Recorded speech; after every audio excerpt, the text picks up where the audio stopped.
Hello everybody and welcome back to episode 13 of the video series in which we program an entire video game from scratch, from beginning to end, in C.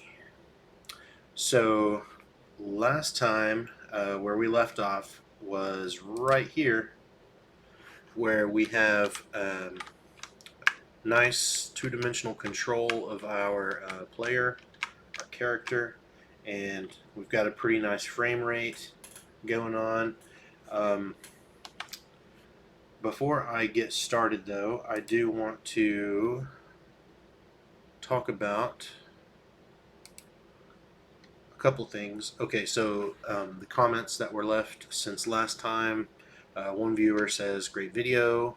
Wishes I would upload more than twice a week." You know, I'm thinking about it. I might. I don't know. I have other stuff to do with my life, like a job. But I might. I could still. I might move to 3 times a week. I don't know yet. Um, Another viewer says that he is grateful that I started the series.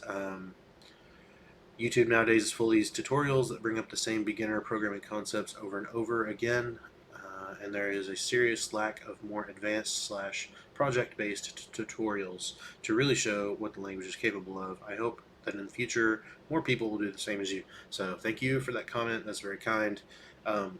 It is an interesting point. Obviously, if you've been watching this series at all, I'm not teaching the C programming language like a class out of a textbook.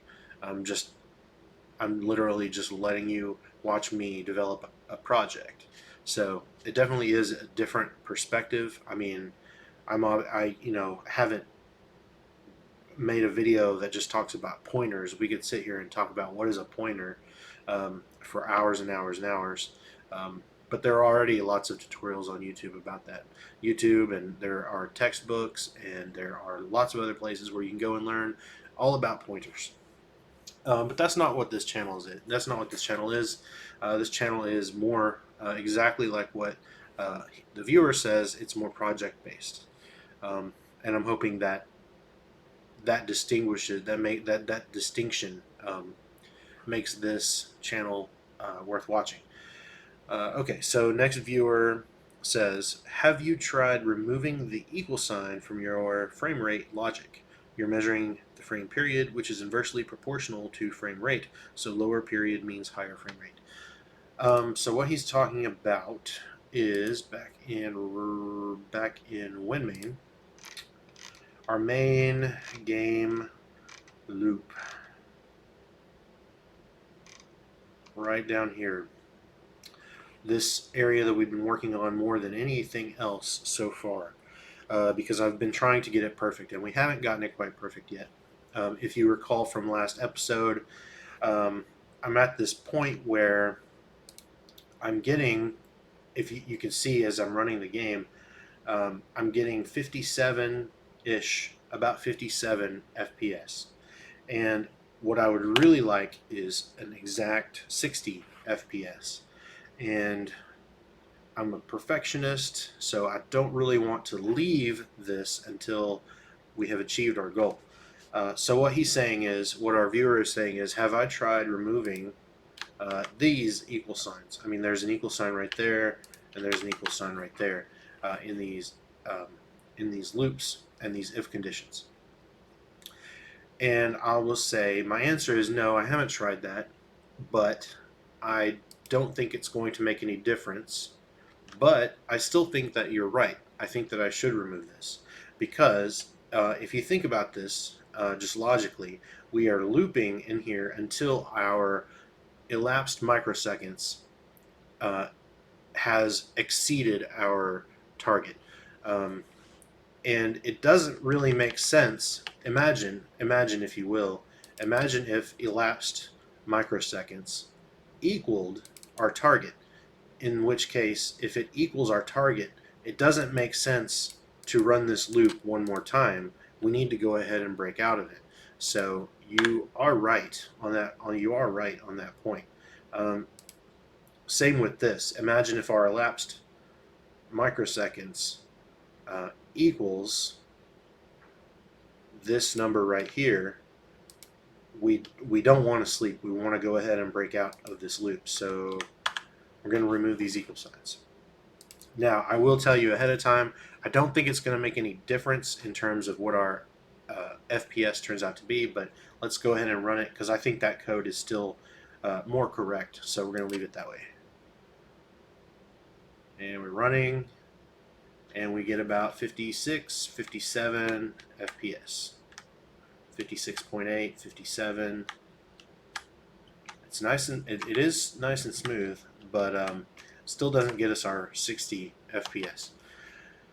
All right, so let's see. One thing I wanted to talk about is, remember last time, if you recall from last time, I ran into a situation that confused me when we first started our experimentation with SIMD. If I go down to clear screen, we started our experimentation with SIMD, and this is the non-SIMD code where we're just doing a mem copy and we're filling one single pixel at a time until the entire screen is filled up with blue pixels, right? Or whatever color pixel we want. When we did that, we were getting like something like 450 frames per second, raw frames per second. Then when we switched to the SIMD code, suddenly we started getting something more like 2,500 frames per second. And that was a clear victory. And then comes the next episode. We start playing with this code again, and I go back to the non-SIMD code, and the non-SIMD code started running at something over 1,000 raw frames per second as well, something like 1,500 or 1,700 FPS. And that really confused me because I was like, we've already tested this. Why is it not producing reproducible results? And we even we looked at the disassembly and we saw that the compiler was not optimizing it for us. I didn't know where the extra gain in FPS was coming from using the non-SIMD code. It just dawned on me. Something just dawned on me. I can explain it, and I'm going to explain it with this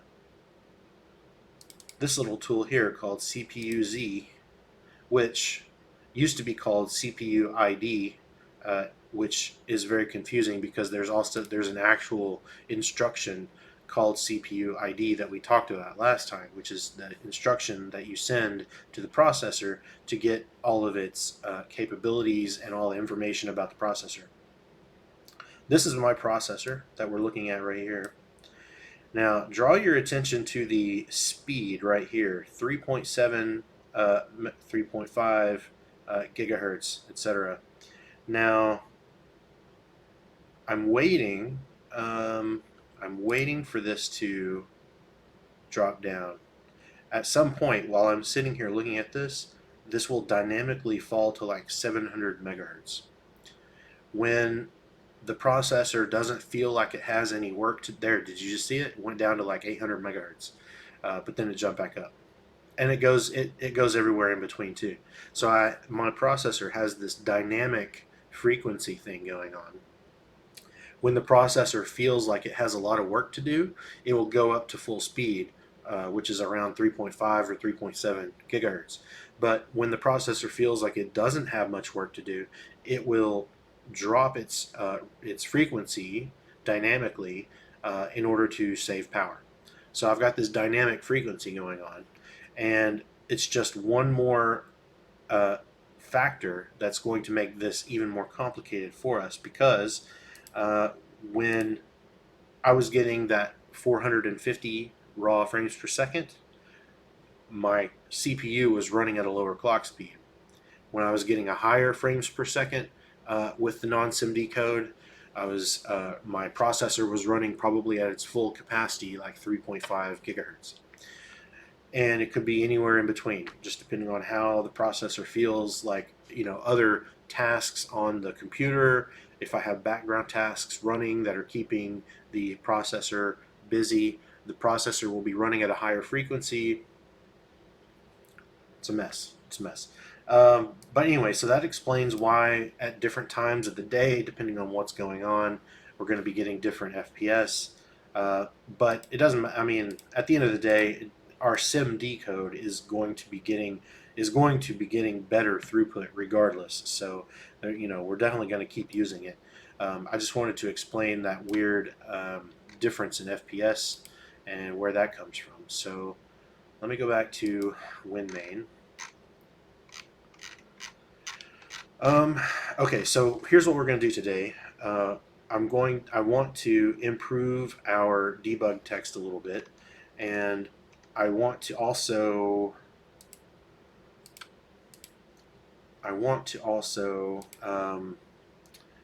get closer to our 60 FPS that we want. So, and that'll be.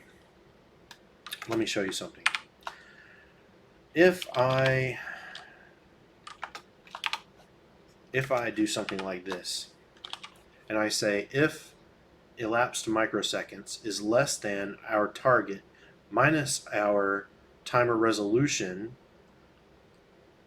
then go to sleep. So I have a situation here where if I sleep, if it's less than that number times 10, let's see what happens.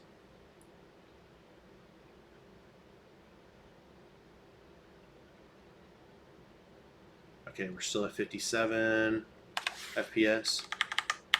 Let me change that to times 100.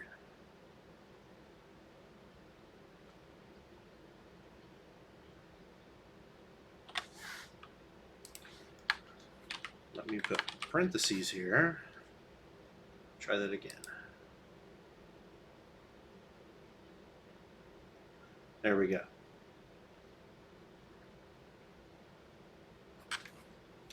Now we're getting an exact 60 FPS.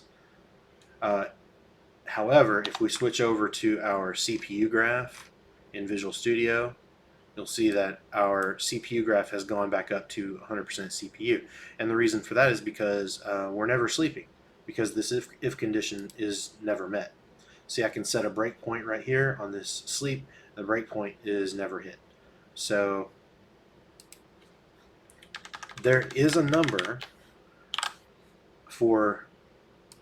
there is a magic number in here where I break even, and then an inflection point where I sleep just the right amount of times per frame to where I can still get 60 FPS, but my CPU is not spiked at 100%.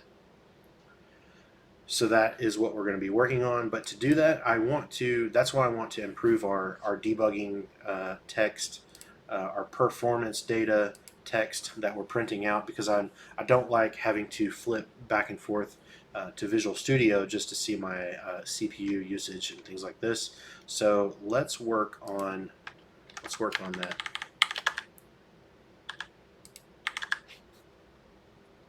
Okay, first thing, let's get rid of these. This is saying, let's get rid of these warnings. What does it want? It wants a pointer to an unsigned long, right?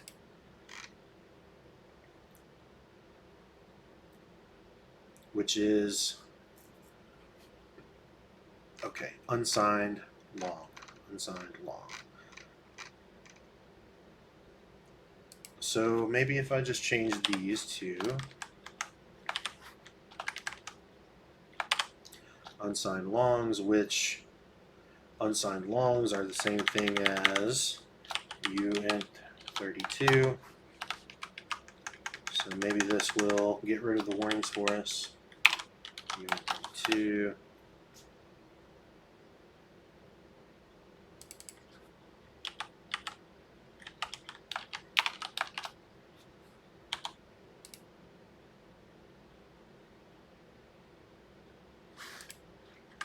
Does stdint have ulong32? No, it does not. So I was right. My first instinct. Let's recompile, see if those goes away. No, they don't. Differs in indirection to slightly different base type. No, they don't. Let's change them back to U-longs.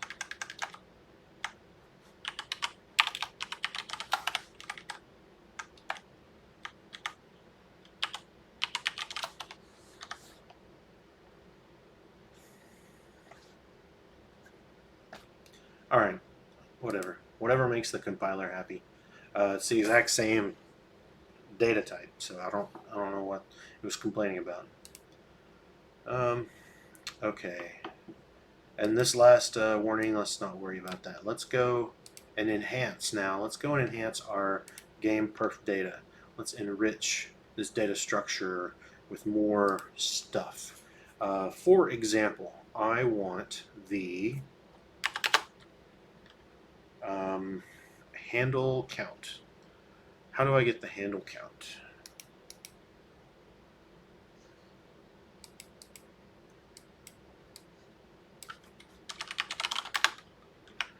Win32 get handle count. Get process handle count function. And what does it return? A D word. Alright, so we're going to do D word handle count. Alright, let's go up here, and I kind of want to change calculate our average FPS every 120 frames. It really doesn't make a difference. It makes no difference whether I calculate the average at 100 frames or 120 frames or 200 frames. It's pretty much arbitrary. It's just, you know, you want enough frames for there to be a decent sample size in order to get a good average. That's pretty much it. But you also want the data to update somewhat frequently, so you can't have it be too large. So anyway, I just figured 120 sounds better because that is an even, it should be about 2 seconds. It should be an exact 2 seconds, assuming that we can get an exact 60 FPS. Anyway, so we change that, and then we go back over here to back to WinMain, and I'm going to do these calculations right here when we update all of our averages. I'm going to that's when I'm going to update these statistics, and the reason why is because you don't want to update all these statistics like average FPS and handle count and CPU usage and memory usage. You don't want to update all those things at every single frame because that's just a waste of CPU cycles. So we're going to only update those things here whenever we calculate our averages, so every 120 frames. So I probably have to include a header file, but let's see. Yeah, if I scroll down, maybe not. It doesn't tell me I have to include like psapi.h or anything, so let's just try using it. Okay, get process handle count.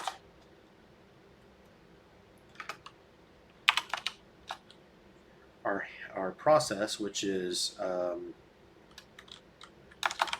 get process handle, and then a pointer to a D word, which is going to be our G performance data dot handle count. That ought to do it. Let's make sure that all the data types are correct. Okay, so get process handle is my first problem. I think I can just use instance here. I think we talked about this back when we were creating our window. Yeah, get module handle A is what we used here, but in WinMain we don't need to use get module handle A because we have access to that instance parameter. Let's go back to WinMain. Okay, so hang on, let me comment this out because I think it's already included in Windows.h, so, or I may not need it. Let me see what happens when I build. Yeah, okay, that worked fine. So now let's go over to render frame graphics, and we'll go down here to where we start spitting out all of this debug stuff. And we're going to just add another line of debug text. And we're going to say handles. And this is a integer, and the number is going to be gperformancedata.handleCount. And it's going to be 13 more lines, so that's what, 65? I think that's it. Let's run it.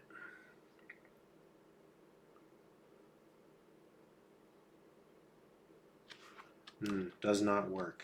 Handles 0. Not working. Oh. Well, that shouldn't make any difference. There's a D word, which is unsigned, so that should get rid of that warning. And all of this requires an argument of type unsigned int, but variadic argument 1 has type D word, and a D word is an unsigned int. What is it? D. Can you just figure it out for me? Alright, hang on. Printf D word. D word format specifier is LU, long unsigned. LU. %LU. Will you shut up now? Okay, yes. And still doesn't work, so now let's go back to WinMain. What are we doing wrong here?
Invalid handle.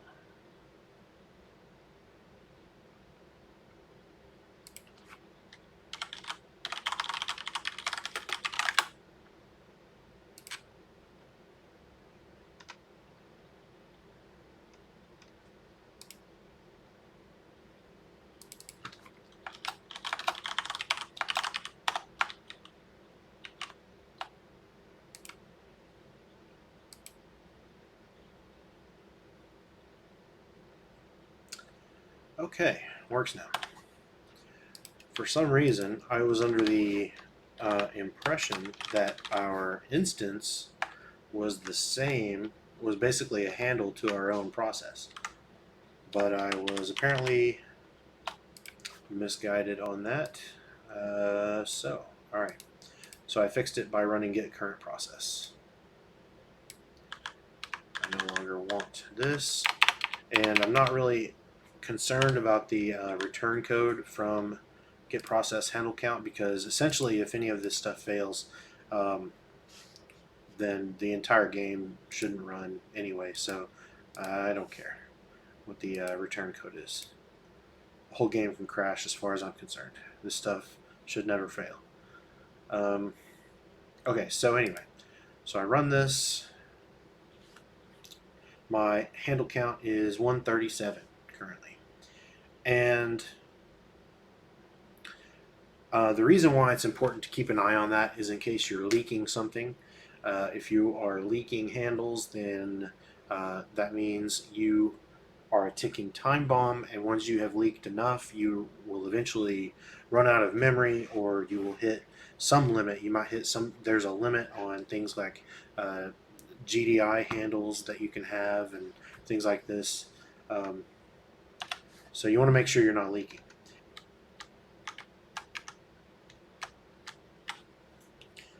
Right, okay. So let's see, what's next? We want to do, let's do memory. If I go back to our header, our gameperf data, data structure, keyword,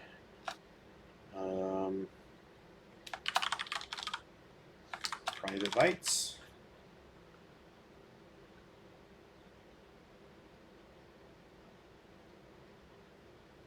Yeah, that should do it.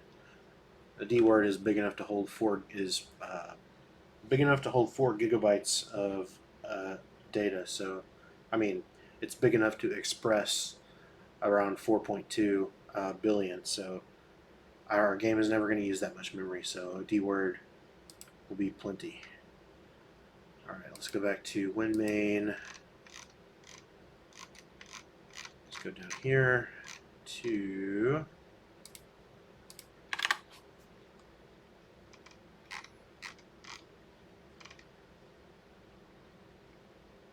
I wonder if I have access to process memory counters.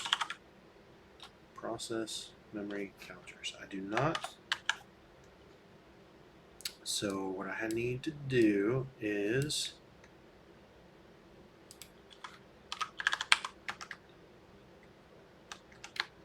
I need to include psapi.h. And I want to go back over here, and you know what? I'm going to change this whole thing to process memory counters x, and I'm going to call it meminfo. Okay. All right, back down here. I'm going to do get process memory info. Okay. Okay, get current process. And then we're going to store it in our gperformance data dot meminfo structure. And then size of gperformance data dot meminfo.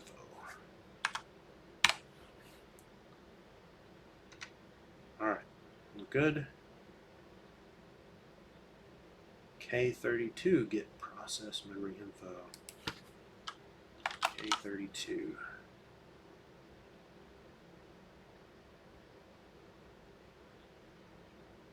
All right, now let's go to back to our render frame graphics, debug info.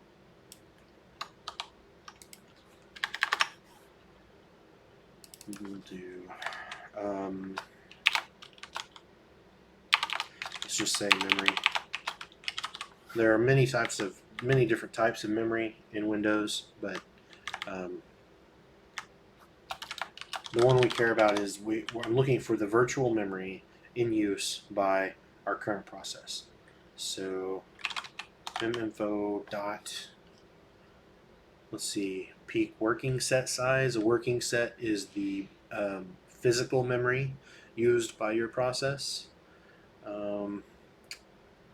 The private usage should be the combination of all memory used by your current process, regardless of whether it's resident in physical memory or whether it's paged out.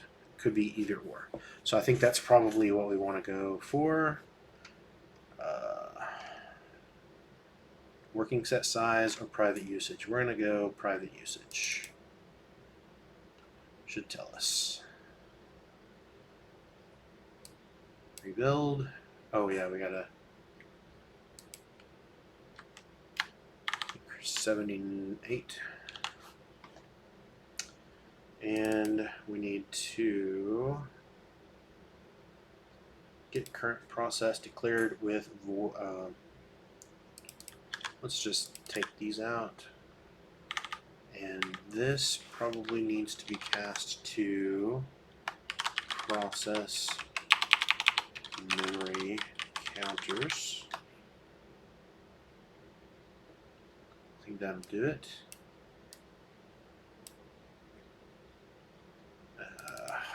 Another format specifier issue, size T. I don't care right now. There we go. Okay, that is working. That is working okay. But let's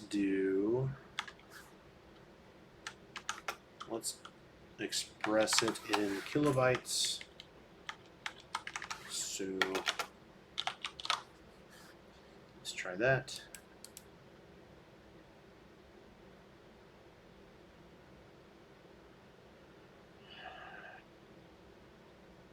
(2,332 kilobytes of memory is what our game is using. Now I'm going to fire up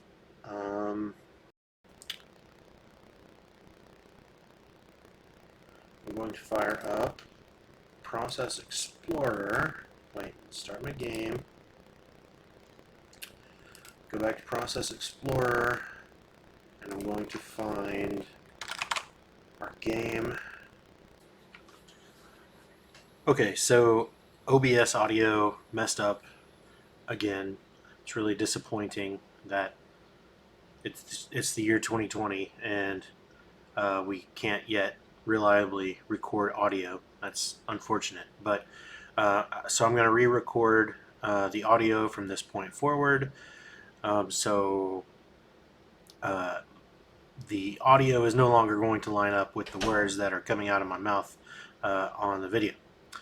So anyway, I'll just use Process Explorer to verify that my memory calculation was correct and the handle calculation was correct. So the last thing we need to do is I want to do CPU usage percent. So I'm going to put a float for CPU percentage in my performance data structure, and then I'm going to go down here and calculate CPU usage. CPU usage is definitely the most difficult one to calculate that we have calculated thus far.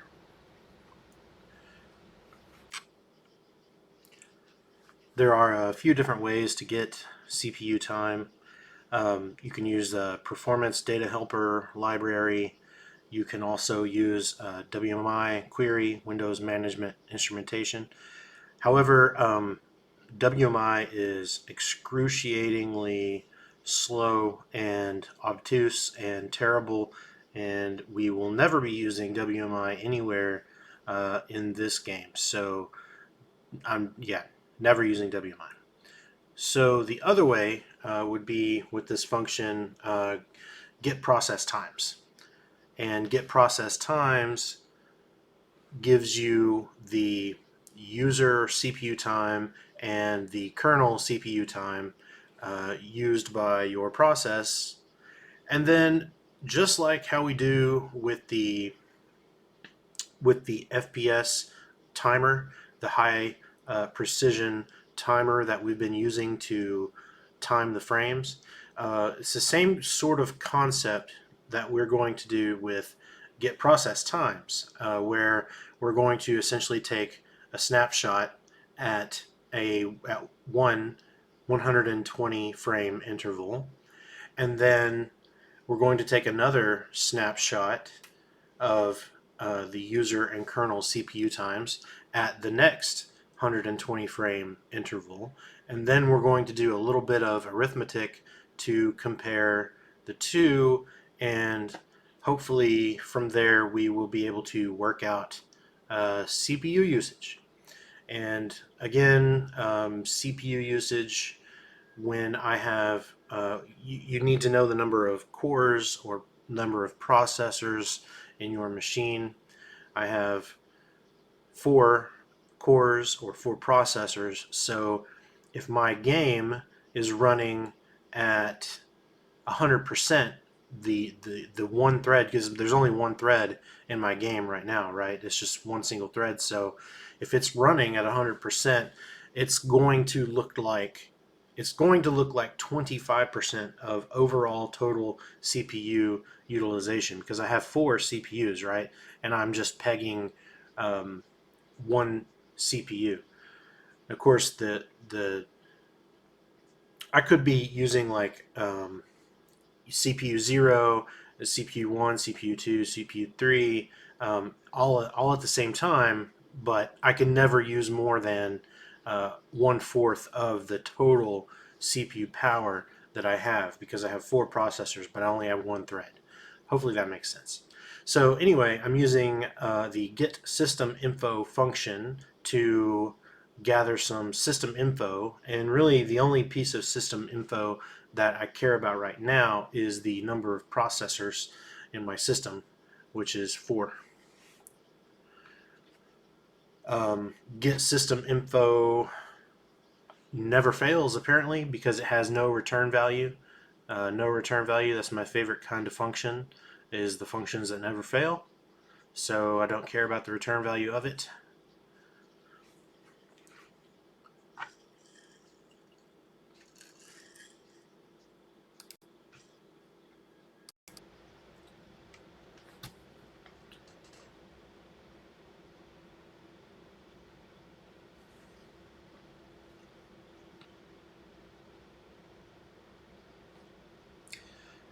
So the get process times function takes our process handle, of course, and then it takes a whole bunch of file time structures.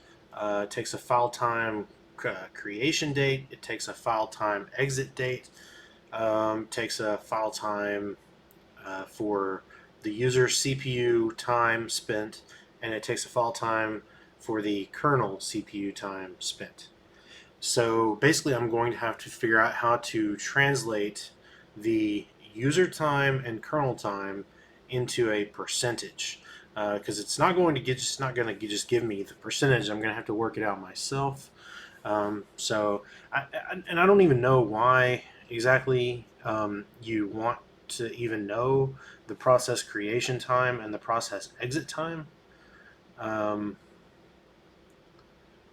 I don't even know why those are there, but that's what the function wants, so that's what I'm going to give it.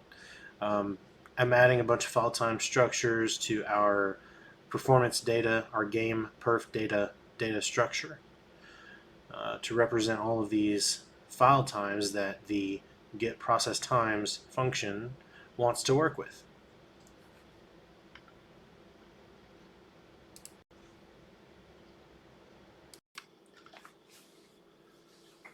Then at the end of, after we finished our calculation, I'm going to go ahead and I'm going to assign our previous kernel time our current kernel time and the previous user CPU time equal to our current user CPU time. Okay, so it's similar to what we were doing in the process player input function, where at the very end of the function we store the current state into the previous state of the keys.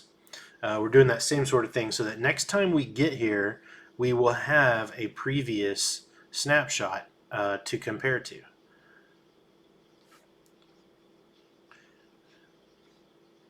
So our file time structures are their data structures, and they're similar to the large integer data structure in that they are 64 bits. They're 64 bits, but it's like I believe it's a union. So you have that sort of like quad part member, to represent the whole 64 bits, and then you also have you have like two 32-bit pieces. Um, but it's really annoying to work with, the file time data structure, when it's broken up into pieces. So what I tend to do is you can actually just kind of like use 64-bit integers in place of it, because you're on a 64-bit machine, so why not? I think the reason why the file time is broken up into pieces like that, and the reason why the large integer data structure is broken up into pieces, is because this is back when people used 32-bit and even 16-bit machines. So, but now that we have 64-bit natively, our operating system, our machine is 64-bit. There's not really any need to do that anymore. So I think you will see me replace some of these file time structures with just regular N64s, because it's the same. It's really the same thing. It's just you just need a place to store a 64-bit number.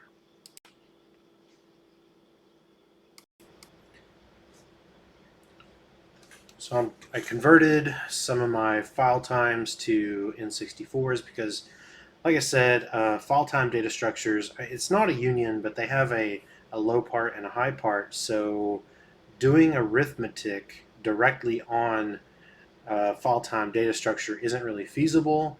You're supposed to copy them into large integers. I think it even says that somewhere in the documentation, that the recommendation is to copy the file time data structure to a large integer first. But I don't see why I can't just directly store them into 64-bit ints. So here we go. So now I'm trying to calculate the CPU percentage by taking the current kernel CPU time minus the previous kernel CPU time.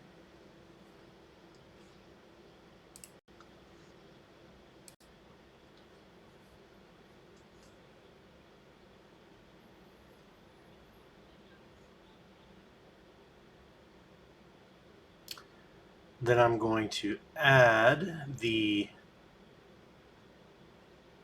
current user CPU time minus the previous user CPU time.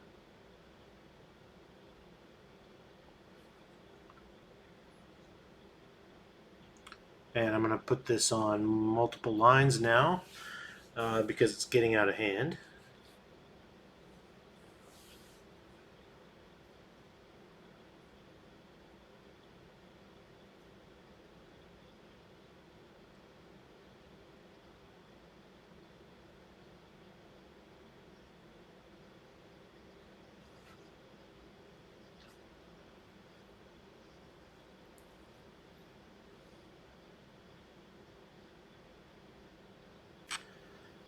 There is one thing I forgot to do, which is I need to take a snapshot of the current system time, so I'm adding yet another file time structure to my gperf data. and I am going to get system time as file time, and I'm going to store that in gperformancedata.current system time. I'm going to do that once every 120 frames or 2 seconds. And I need that snapshot to calculate my CPU time.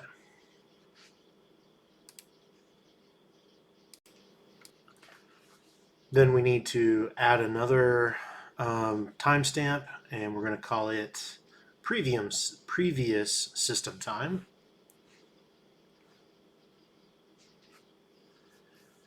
And then at the end of all of our calculations,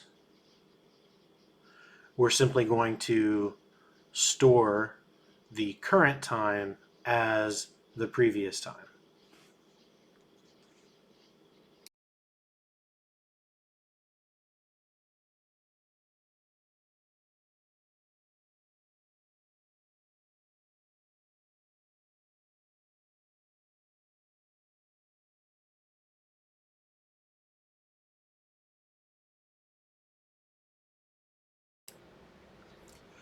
All right, we are going to divide our CPU percentage by current system time minus previous system time, and then we're going to divide it again. We're going to divide percentage again by the number of processors, and then we're going to multiply it by 100. And that should give us a percentage.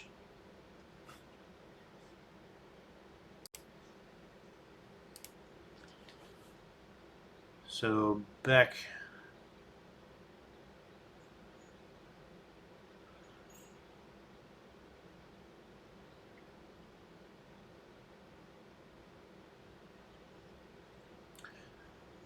actually I'm going to first I'm going to move the percentage back into our global game perf data structure.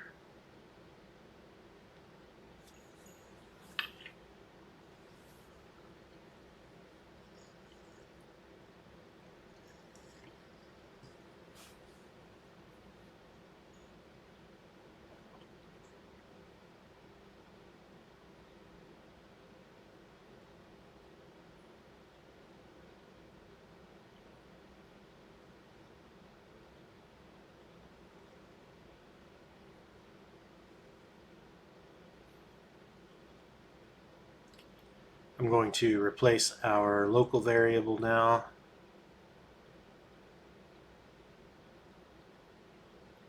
Replace it there, there, and there.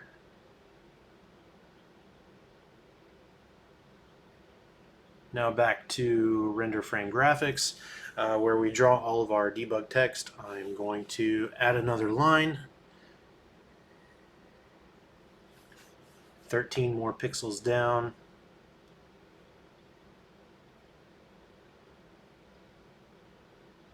CPU percentage. I think 1 decimal place should do it.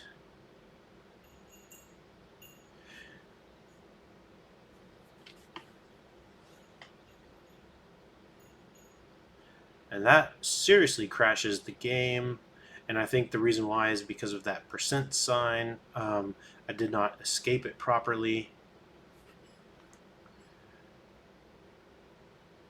So I'm going to try a / first, and that's still not going to work.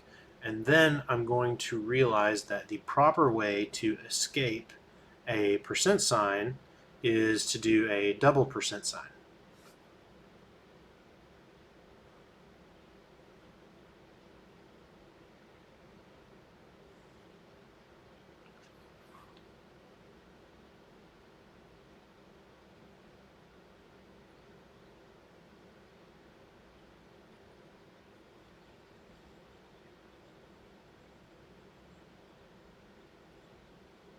There we go.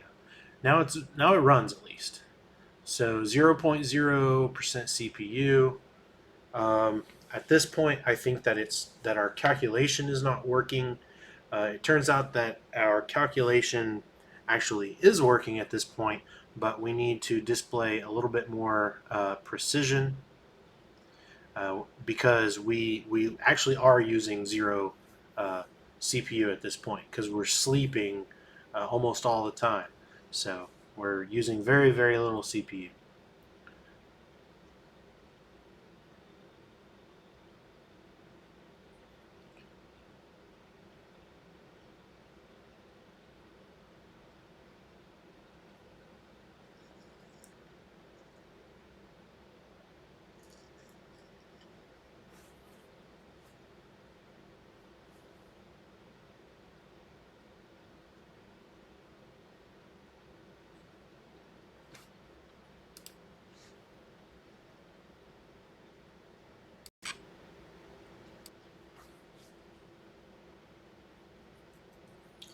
So I'm going to set a breakpoint now to get a closer look at the calculation that I'm doing.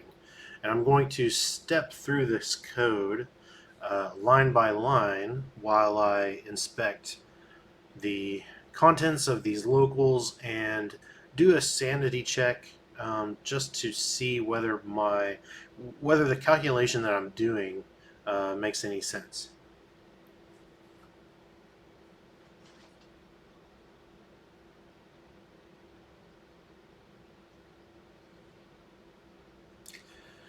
So what I should probably do, what I think I'll do next time, is I should go ahead and do a uh, get system time as file time before I enter the loop, just because at this point um, it takes two complete cycles of this 120 frame interval for the CPU usage to finally get populated with meaningful data.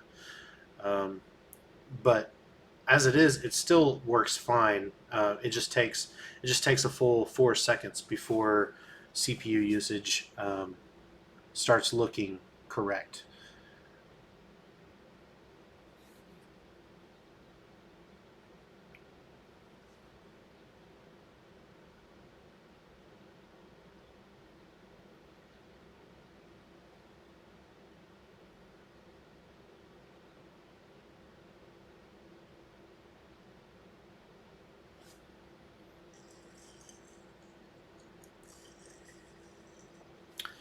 Now I'm going to add more precision to my output here. I'm going to take away my breakpoint.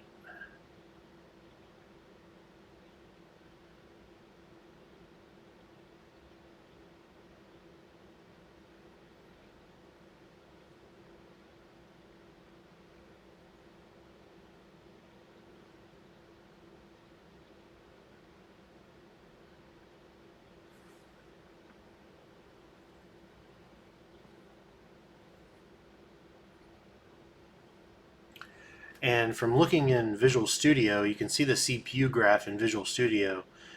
It is flatlined. I mean, using very, very little CPU at this point. So I'm still confused as to whether my calculation is broken or if I really am just using zero CPU. But I took the sleep out, and bingo, this is exactly what I needed to see. You can see that once I take the sleep statement out, my CPU usage instantly goes to and stays at approximately 25%, which, as I explained before, is essentially full 100% CPU usage by my single threaded game. So it does look like my CPU calculation is correct after all.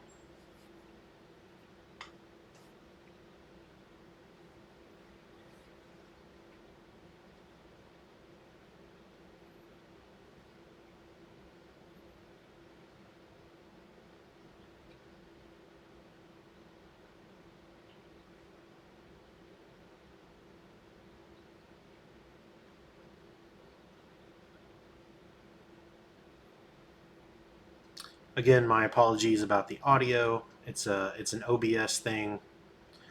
I'm trying to get it worked out. hopefully it should be worked out by next time. Anyway, I'm just cleaning up some more local variables here, taking away the per frame. I think I was being a little bit too verbose on these variable names. There's no reason to have them be quite so long, so I'm just cleaning them up a little bit. Now that my CPU percentage, my CPU usage calculation is working, so I'm happy about that.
And again, going to inspect Process Explorer just to make sure to do a sanity check and see that the calculation that I am coming up with to do CPU usage matches what you see in Task Manager and Process Explorer.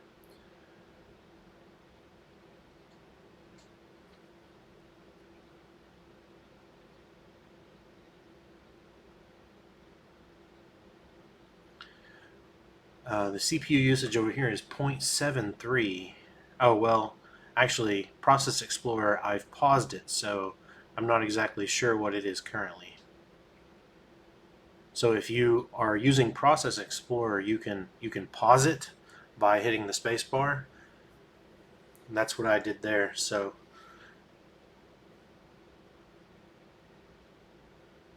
now this part is interesting.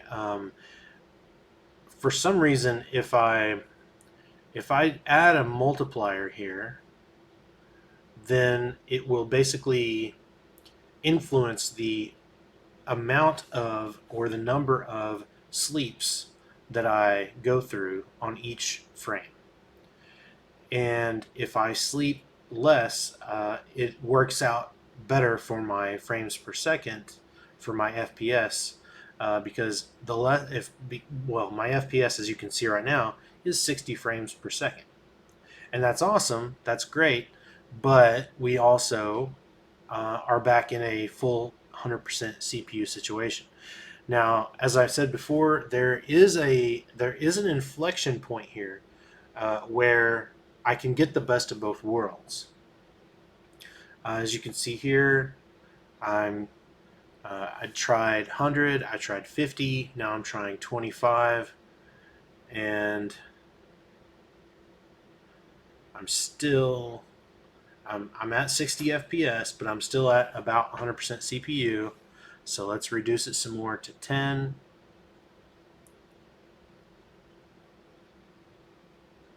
And now we're getting somewhere. We are at about 10. We're at about 10% CPU now, which is awesome. We're still at 60 FPS, but we're only at 10% CPU. So we're definitely moving in the right direction. So if I reduce this factor again to, say, 5,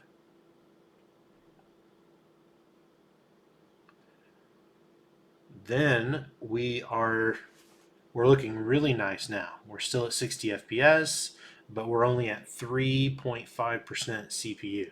So this is looking really good. This is looking like we may be able to achieve the best of both worlds here, where we have a perfect FPS and a perfect CPU usage. So what I may actually be able to do now is make this number here a floating variable, not a float data type, but I mean a dynamic variable, a variable that I can change at runtime to basically fine tune the FPS and CPU usage so that it's perfect on whatever machine I take this program to.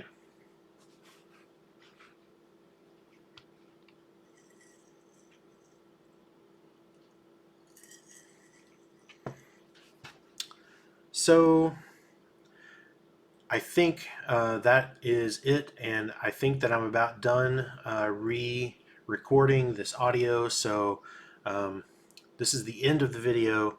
So as usual, thank you for watching. Please like, subscribe, and if you have any comments on the video, please leave your comments on the video. I will address them in an upcoming episode. I will address your questions, and don't forget that there's a GitHub repository for you to follow along. And until next time, have a good day.